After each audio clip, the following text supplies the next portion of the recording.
কৃষ্ণের কথা শুনে কৃষ্ণ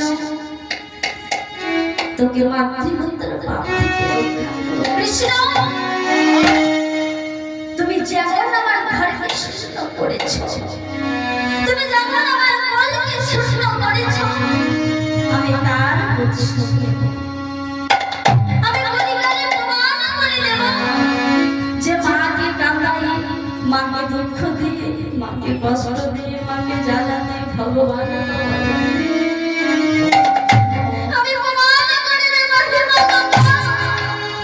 শিশুকাল হতে আমি তোমার মুখে ডুবে এসেছিলাম, তার প্রতিফল আজ আমি পেলাম।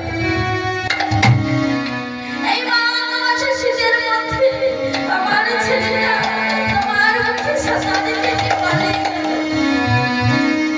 তুমি ধরে রাখতে পারলে।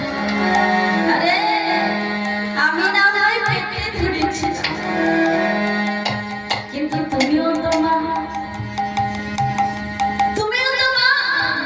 তাই তোমার মুখের ওপর দিয়ে আমার ছেলেটা পালিয়ে গেল, তুমি ধরে রাখতে পারলে না।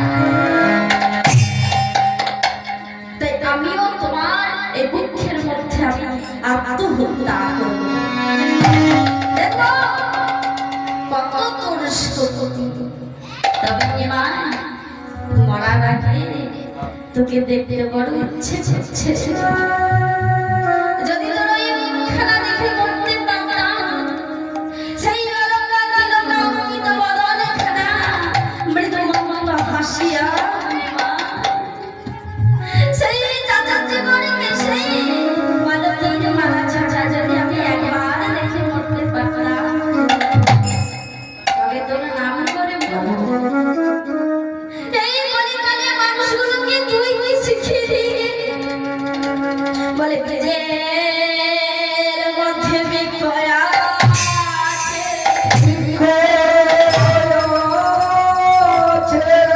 চোখে না যায় দেখা,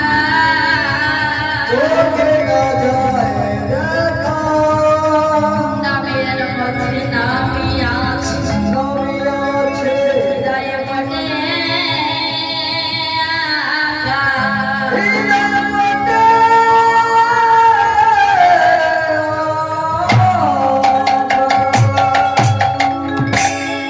বলে এই তো শিখিয়ে দিয়ে গেল আমাদের মা।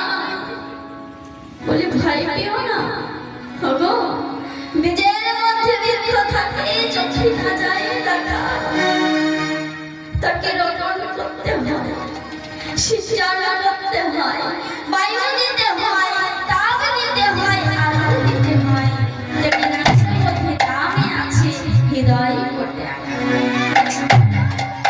তাই তোর কথা যদি সত্যই হয়, তাহলে তোর নাম বলতে বলতে আমি গঙ্গার চলে যাব।